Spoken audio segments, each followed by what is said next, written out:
Hey guys, it's that time of week again. It's Real Estate Roundup. Sorry if I'm a little bit funky here. The allergies are going nuts this week. The pollen count in Florida is outrageous right now. Okay, so let's get to it. Real Estate Roundup, Central Florida market update. Here's the headline. Home pricing spikes.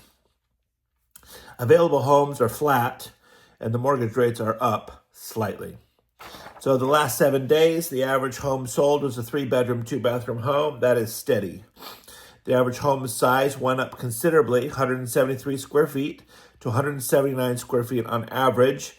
That plays into the pricing increase. The average list price went up $62,000 from last week to $376,000, and the sold price went up $61,000 to $366,000. So a couple things went into play here. The size of the house itself.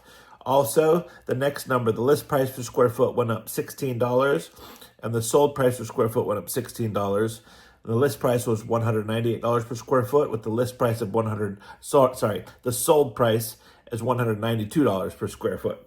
So the size and the square footage made a massive increase. If you watch this video weekly, you know that it's very, very volatile week over week.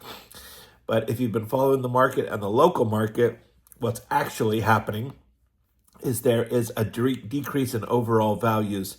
We just closed a couple today. In both cases, they had come out with less than they had put into the house. Thankfully, their mortgages or what they owed was a lot less. So it didn't matter, particularly that they got less for the house than what they paid for it. Also, you've got to take into account when you buy a house, and that's the situation, you're also benefiting from that particular scenario. So, get into the market, be in the market, benefit from the market, and when the market goes down, then you purchase low and you sell lower. And when it's up, you also sell higher, but you also buy higher. So that's what's going on at the moment. The average days on the market went up by 3 days to 69 days, and the sold price to list price remained at 97%. Which means the final price was 97% of the final list price. That means there could have been multiple price changes from the beginning, but it's 90% of the last price. It does not take into account the concessions. Very, very, very common these days to get 2, 3, 4% seller concession, seller credit, the seller giving towards the buyer closing costs, buying down their interest rate, something like that. Let's talk about the listings activity. So new listings are flat at 90 for Lakeland. The sold listings are slightly up, 3 units to 77, and the new pendings are down by 15 to 94. The new listings to pending, the replenishment ratio is only 95.7%. So in this regard, the inventory is shrinking. When we look at Polk County, slightly different numbers. The new listings are down 10 units to 369.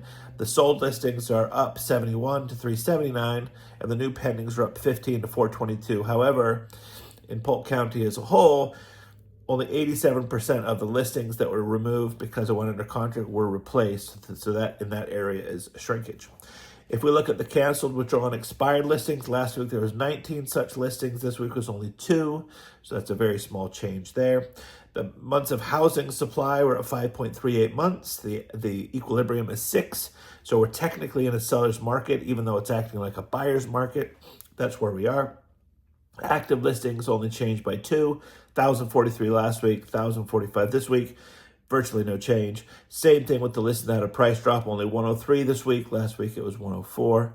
And this week in the mortgage rate, it went up 0.02%. So just a smidge from 6.53 to 6.55. However, that is in the higher range for several months looking back. So all in all, in the Lakeland market, things are great if you are a seller. Your house is clean. You've made the updates that you need to make. There's no projects. They can get sold. The one that we closed today, it actually went under contract this month, got a mortgage, and closed in the same month. People are saying the market's bad. It's not bad. You prepare your house to sell. You partner with your professional realtor, and we can sell it for the market value as quickly as possible to get as much as you can as soon as possible. So that's where we are. Appreciate you guys. Reach out if you have any questions about your home, your renovations, or your new builds. Have a great week. See ya. Bye-bye.